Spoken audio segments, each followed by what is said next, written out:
What's up, vinyl community? It's your boy Chris coming at you live, as always, from the Man Cave. First video for the Man Cave in quite some time. And coming at you guys with probably the last recent finds video of the year. Not the last video of the year, obviously, I don't think so anyway. It's getting ready to get busy. But coming up very soon, obviously, it'll be my favorite video that I do every year, which is my favorite finds of, whatever year video, where I come at you guys with my top, say 20, 25.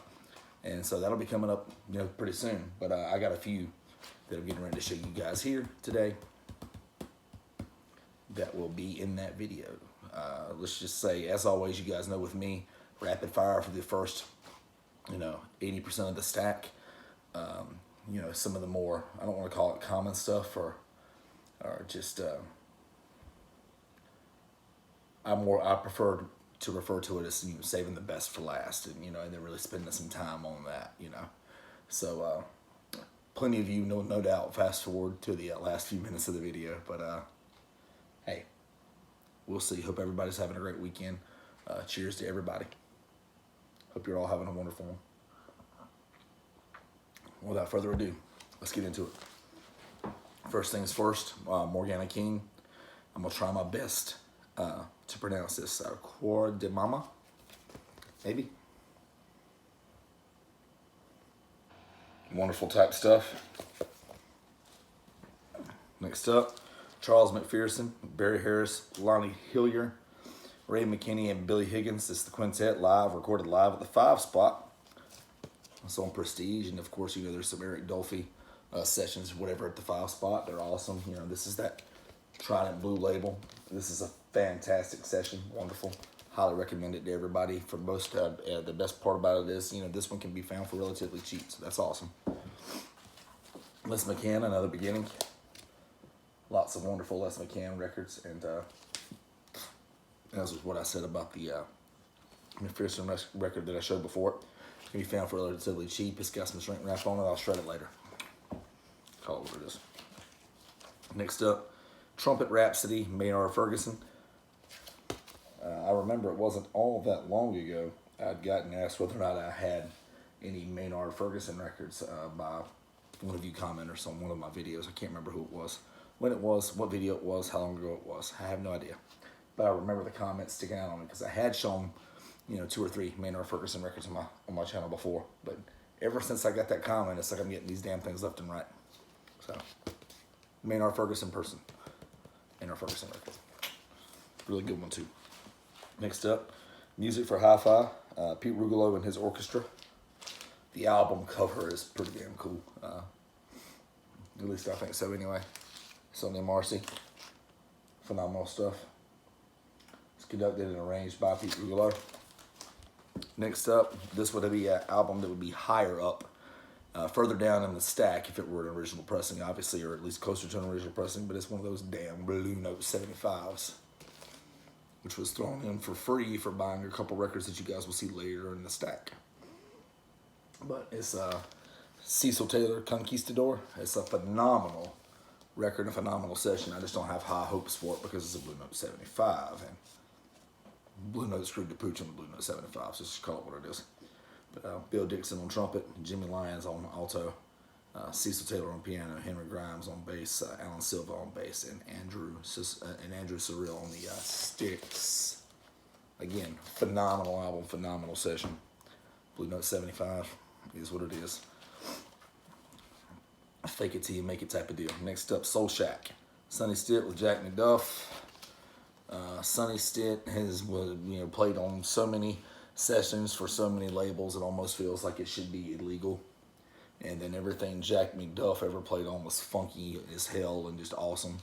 So the combination here on Prestige, wonderful one. Sonny Stitt on alto and tenor, Jack McDuff on organ, Leonard Gaskin on bass, and Herbie Lovell, or Lavelle, however you want to say it, on the sticks. Great session. Next up is Wilbur Longmire, Sunny Side Up.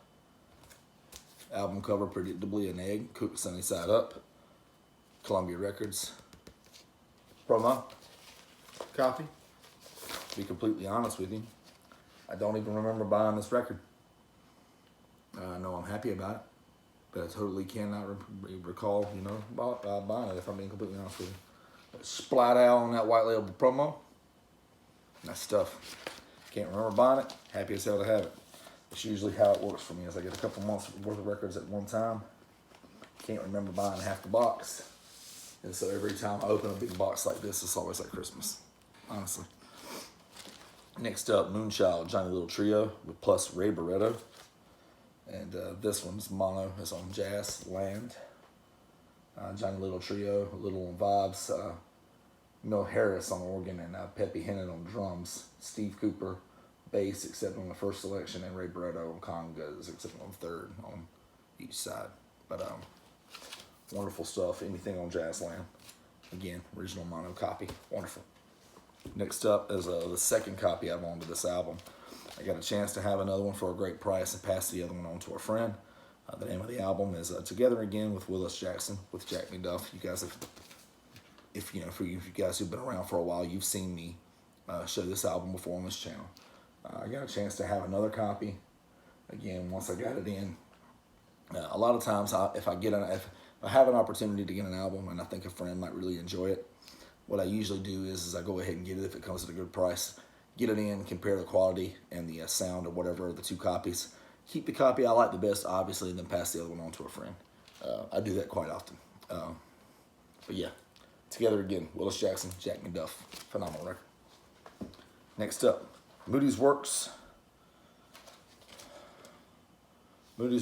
James Moody and his band. This was one that I was quite excited to acquire, guys, I must admit. A lot of you might not know much about it, but Prestige 7179.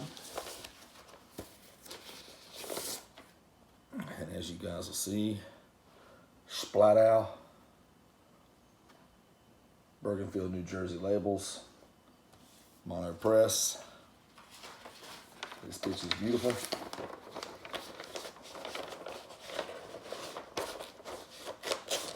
Happy as hell to have it. For some reason she's giving me a hard time getting back in the sleeve. There we go. Preview copy. I mean, it's a wonderful copy, and it's a phenomenal record. And I can't even begin to tell you how happy I am to have it. For those of you who aren't maybe as familiar with James Moody and his wonderful catalog, I highly recommend you looking into it. Got to get it into your life. Highly recommend. Next up, take a number from 1 to 10. Benny Golson. I love Benny Golson. Just about anything Benny Golson. This is Argo, my bad.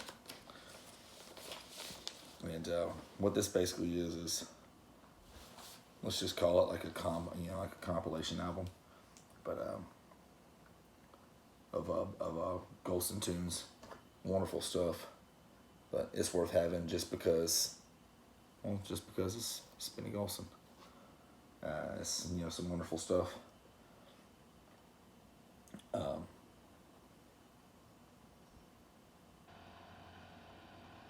Yeah, 10-piece orchestra on the final track.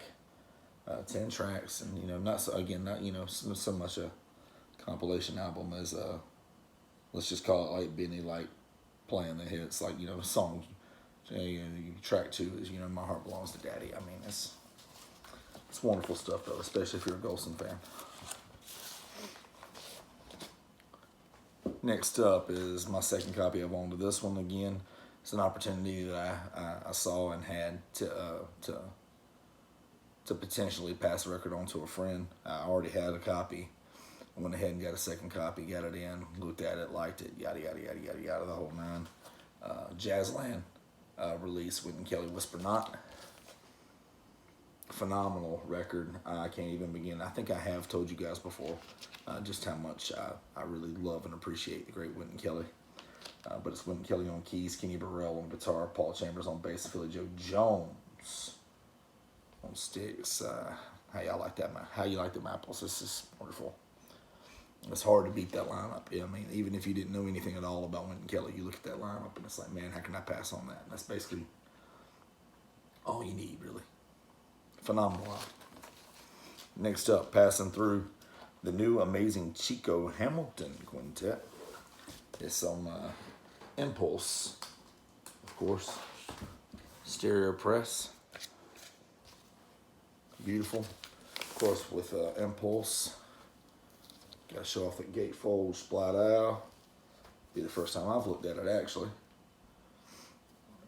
But this one is not a US press. It's one of those wonderful Holland presses, I believe. I've had several of them. It's got the Philips label on it, stereo, and here it is, yeah, made in Holland.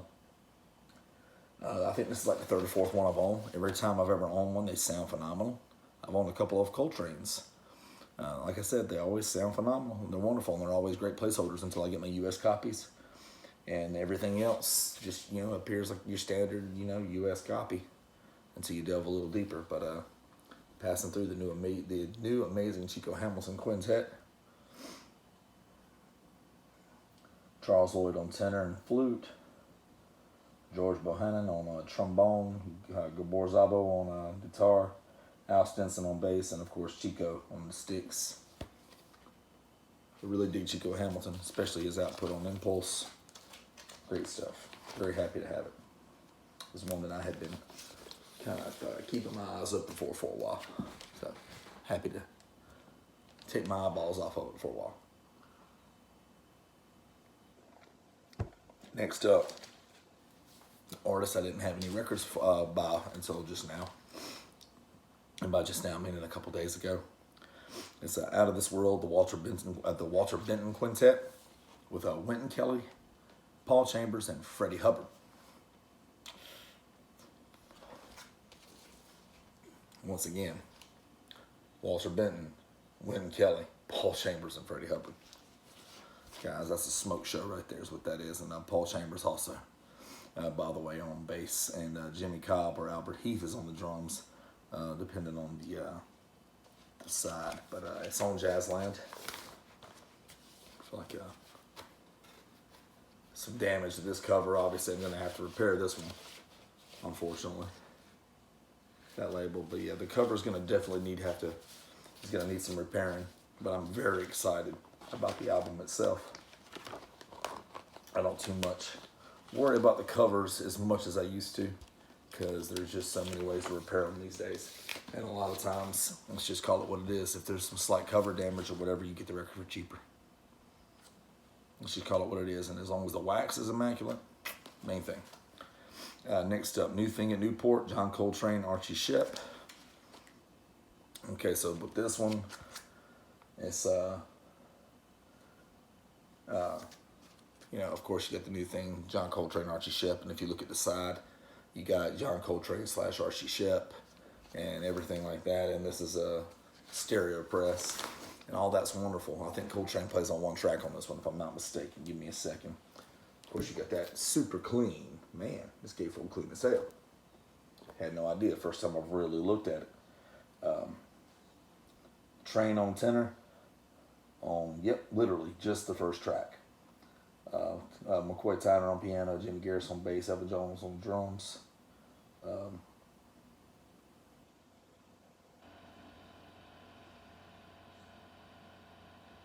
Yeah, but that's on the first track.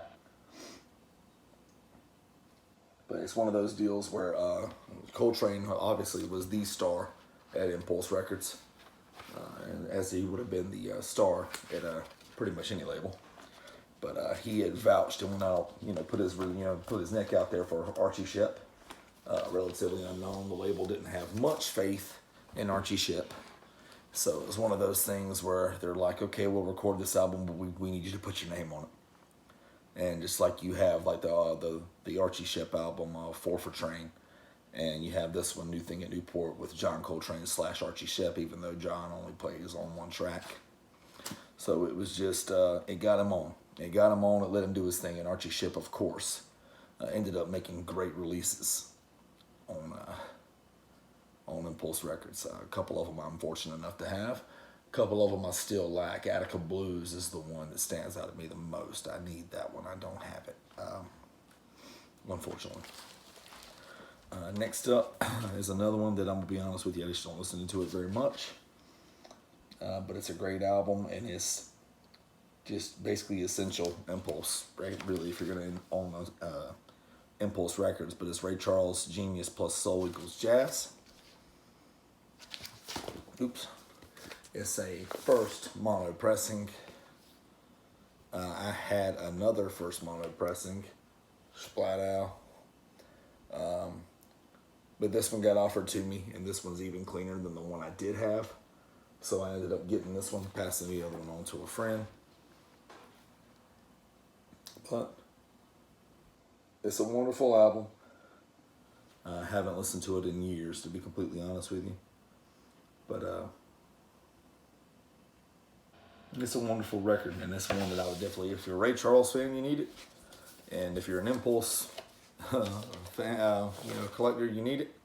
But once again, original mono pressing. The mono pressings in particular have gotten a lot harder to find in recent years. I know that the one that I had before this one, I got at a thrift shop years ago for like $12. I mean, I paid like nothing for it.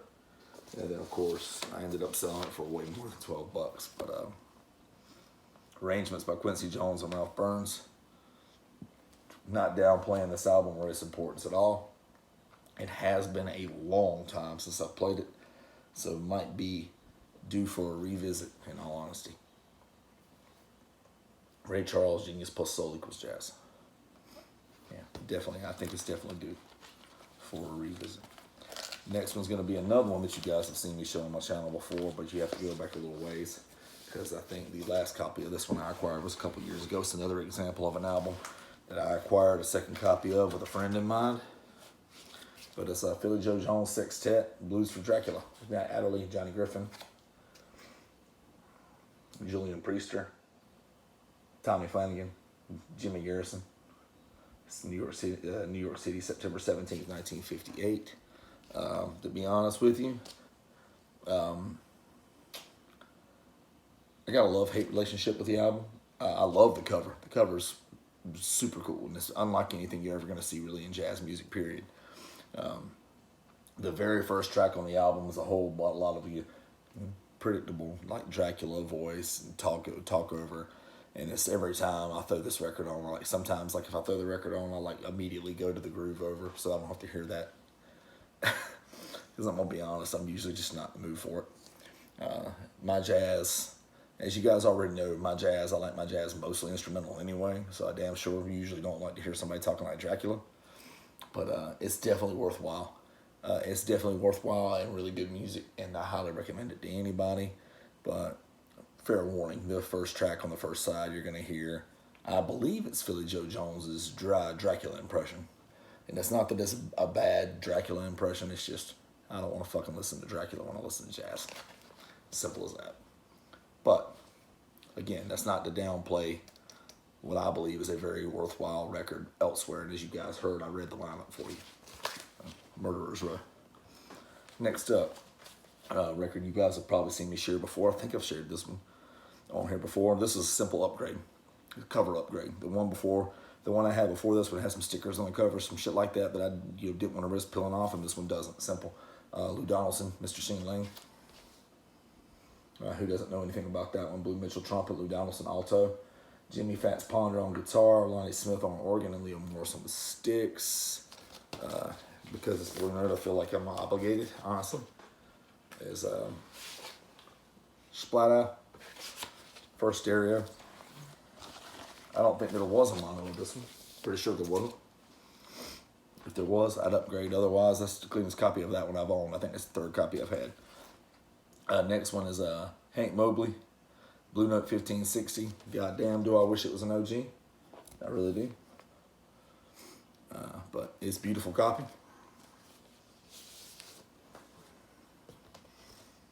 It's one of those good old classic records, reissues. Donald Byrd on trumpet, John Jenkins on alto, Hank Mobley on tenor, Bobby Timmons on keys, Wilbur Ware on bass, and Philly Joe Jones on the sticks. It's a phenomenal session, just like every Mobley session, to be completely honest. They're all essential, in my opinion. But it's, yeah, classic records pressing. Obviously, you guys, you know, classic record stuff's very good. And it looks, I mean, you know, if you didn't know what you were looking at, if you didn't know anything at all, you wouldn't know any better. But the classic records pressings of almost all the Blue Note sessions now, well, excuse me, all the Blue Note sessions now are going for big bucks. And this one was no exception. If I'm being completely honest with you guys, I paid up pretty well for this one. But I paid up pretty well thinking it was a pretty good chance that I would never own an OG. And pretty good chance again. I don't count myself out on anything, but a pretty good chance. So we'll see. Nobody ever knows what the world will bring us, but I've had several classic records pressings in my day, and I've been happy with every damn one of them. Several Lee Morgans, you know, several another Hank Mobley. I've had Soul Station, classic records pressing. Very, very happy with it. Next up is an artist that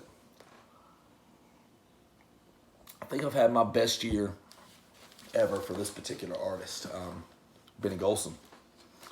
The Modern Touch, Benny Golson Sextet with J.J. Johnson, Kenny Dorham, Wynton Kelly, Paul Chambers. Man, what a murderer's row that is. Cool ass album cover. Golson over there kicking it, Riverside Records. Covers seen better days, but just a little split damage. I can fix that. Splat out, mono press. It needs a good cleaning, but other than that, not anything I'm too worried about. But yeah, Kenny Dorham trumpet, J.J. Johnson trombone, Benny Golson on the tenor, Wynton Kelly on keys, Paul Chambers bass, Max Jones on drums, Max Roach, the legendary Max Roach on drums, New York, December 19th and 23rd, 1957. Yeah, guys, Benny Golson, to me, never quite got his just due for just how wonderful he is, especially as a soloist on the tenor. I highly recommend it if you're not familiar. Get more familiar with Benny Golson. And then all the other names I mentioned, if you're not familiar with them somehow, when you watch my channel, get familiar with them too. But I like to think that every name I just threw out's a name that's pretty familiar amongst those of you who probably frequent my channel. But get familiar with them too if you haven't. Getting down to the last few guys. All Scorchers. The next one's one I've been looking for quite some time. Lucked up upon it, ironically. Sitting, you guys, if you're, you know, the kinds that keep up with every video that I ever put out on my channel, know about my California trip video that I did before this one. I'm sitting in the airport, awaiting the arrival for the flight to return me back home to the Carolinas. I was so excited to get back home. And a buddy of mine, Lucas, who actually works at a record store in Detroit, Michigan, messaged me up and shows me a flip-through video asking me if I need anything. And thank God for me, I hadn't spent everything that I took to California on records. Thinking I was going to bring some money back, but he went through a flip-through video, and let's just say I found a few I wanted. One was the Conquistador, the Cecil Taylor that I showed you guys a way back, but, you know, found that that was a Blue Note 75, and originally he was like not interested, and then he was like, hey, if you buy these other ones you're interested in, I'll throw that one in for free. So I'm like, hey, wonderful, this is one of them. Stereo copy, original. Here's Lee Morgan. Guys, it's fucking Lee Morgan. You guys already know I'm down, but I've been after this one for a while. Here's Lee Morgan, OG stereo copy. Art Blakey on sticks, Wynton Kelly on piano, Cliff Jordan on tenor, and Paul Chambers on bass. I had a pretty freaking good video for Wynton Kelly, I think. Yeah, I seem to remember mentioning Wynton Kelly's name, a few times in this video. Wow. Awesome. Awesome haul from Wynton Kelly. I wasn't even thinking about it, so I started going through them. But, bam. VJ, OG stereo. Wonderful. Needs a little clean, no doubt about it. But, good thing for me is I have the technology and whatnot to do that, so it's all good. Very, very, very happy to have this copy. Wonderful stuff. Anytime I can add anything by the legendary Lee Morgan, arguably, I'm gonna. I don't really go back and forth on that one. Yeah, a lot of artists I could say I go back and forth on, but for me, I'd say Morgan's probably my second favorite jazz musician ever. Yeah, I mean, I've had that firm stance for a while, and nothing's changed my mind. Nothing's backed me off of it. So, sure, that's still where he ranks. And awesome segue to my favorite jazz musician ever, who I'm sure you guys already know. But it's an upgrade for two things. Last copy was OG stereo and some ring wear on the cover. This one is OG mono, no ring wear on the cover. It's Coltrane live at the Village Vanguard. As you guys can see, ring wear is absent. Pretty clean copy, except for a little bit of seam damage there. Not worried about that one. Again, because it's impulse. Show you guys that beautiful gatefold. Take a look at this OG mono copy. Splat out. Love those impulse labels, man. Anytime I can see one, it's always such a thrill. But it's Coltrane live, baby. What can you say? It's Coltrane on soprano, Eric Dolphy on bass and clarinet, McCoy Tyner on piano, Reggie Workman on bass, and Elvin Jones on the sticks. It's simply anything Coltrane's essential, in my opinion. I think my least favorite Coltrane title, the one I still can't get into, is Ascension. I still can't get into that one. I just can't. But I'm going to keep trying. But it's just a little too free for me. But I keep that OG mono copy, and a lot of people are like, why'd you go out and venture for that OG mono copy if it's one that you really don't like? I'm like, because one of these days, I trust Coltrane so much that one of these days I believe that I'm going to throw that bastard on and it's going to click for me. I just do. I believe it. I don't know if it'll be today, tomorrow, 30 years from now, 40 years from now. I might throw it on in here and it's just going to all click. And when that glorious day happens, it will be wonderful. Next up, the last three, the previous few, have also Grail type status, but these next three are big time Grails for me. Art Blakey's Jazz Messengers with Thelonious Monk on Atlantic. It is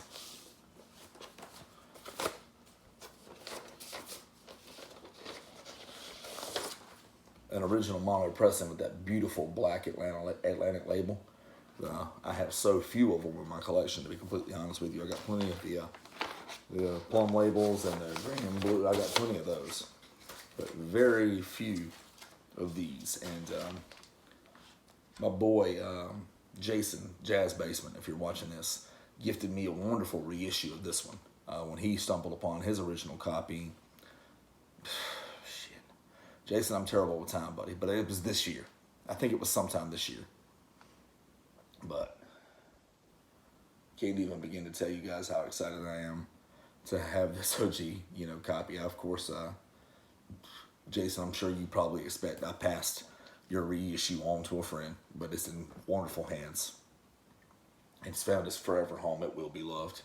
But Art Blakey on drums, Thelonious Monk on piano, Johnny Griffin on tenor, Bill Hardman on trumpet, and Spanky DeBress on bass. Guys, this is a phenomenal session. It was one that it eluded me for so damn long, an OG that is. I was starting to, I wasn't being priced out of the game on it. This is always one I've been able to afford. But I wasn't going to just jump on any old copy just because it was there. I wanted a clean ass copy, and I got it with this one. So, Art Blakey's Jazz Messengers, Thelonious Monk. I'm through. Wow. Next up, a big one for me, just happened here recently. Something personal. It's Jack Wilson. It's a Liberty era Blue Note, and it's with Roy Ayers, Ray Brown, Charles Williams Jr., and Varney Barlow. A lot of you are probably thinking, okay, cool, that's a wonderful album. I have it, pretty easy to find. Here's what a lot of you probably don't have.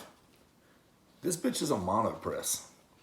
And for this late, Liberty era, well, not late Liberty era, but late Blue Note era, early Liberty era, you don't see much on the mono tip. You see a few of them have mono presses. Most of them don't, but the ones that do, they are hard to find. This is a mono press, and it is clean, guys. As soon as my boy Marcus told me he had a mono copy of this and it was clean, guys, I was all over it. The only reason he passed this one on to me is because he found one slightly cleaner. And so it must be a real clean one because this bitch is clean. But this is a beautiful record. It's a phenomenal album. Something personal, Jack Wilson. Again, I can't possibly recommend it more. It is a phenomenal record. So happy to have it. The next one up is probably the one that I'm going to say I'm probably most excited about in the whole stack. Obviously, that always is going to vary depending on whoever it is talking about the stack. But it's another record that was in that same group that I got recommended while I'm sitting at LAX awaiting my flight to fly back to Charlotte, North Carolina. And this is the one that first jumped out at me, the one that really started the negotiations. I was obviously all over it. It's the Bill Evans Trio, Sunday, at the Village Vanguard. Guys, I've wanted a clean, as close to OG copy as I could get of this bitch for I can't even tell you how long. I passed on every reissue really ever presented to me. And this one, it depends on how you look at it, but it's technically our first Dutch press. It's technically a first Dutch stereo pressing. There's your label. Splat out, you can see, guys can see the discrepancies of towards the U.S. The 33 1/3 stereos, over there off to the corner. Outside of a little dust, this bad boy is clean. But again, it's the first Dutch press, and it's so clean, and it came from my boy Lucas, who I trust, basically entirely, if I'm being completely honest with you. Somebody who can just tell me and I take his word for it. I'm all, for it, and I just got to be honest with you guys. I'm so excited about this one. It's wonderful, and I don't like the flimsy, overseas sleeves. I don't, but that being said, this is an immortal jazz classic. I dare say Bill Evans' finest trio. And of course, for those of you who don't know, it's Bill Evans on piano, Scott LaFaro on bass, Paul Motion on the drums. It's recorded live at Village Vanguard, New York City, June 25th, 1961. It's a phenomenal album. I've been after it for years. It's been near the top of my grail list. Scott LaFaro, one of my favorite jazz bassists of all time. The bassist on this album, Bill Evans' finest bassist in my opinion, died in a car crash 11 days after this session. So, Lord only knows what it is they would have gone on to accomplish, but original Dutch stereo copy of Bill Evans' Sunday at the Village Vanguard. I'm getting ready to throw this bitch on, as soon as I say goodbye to you guys. I'm not even lying to you. Wow, very happy to have this one. And every record that I just showed you guys in this video. I hope everybody is having a happy holiday. Some of you are probably already starting to get some of your Christmas festivities and everything like that underway. Hope all of those are going well. Hope everybody has a Merry Christmas. I'm sure you guys will see a best of 2021 video from me before the end of the year. And just in case you don't see me before Christmas, Merry Christmas. Happy Hanukkah. Whatever it is you guys celebrate. If you don't celebrate any of it, then just spend some time with your records and your family. And until next time, until next video, keep dropping that needle, guys.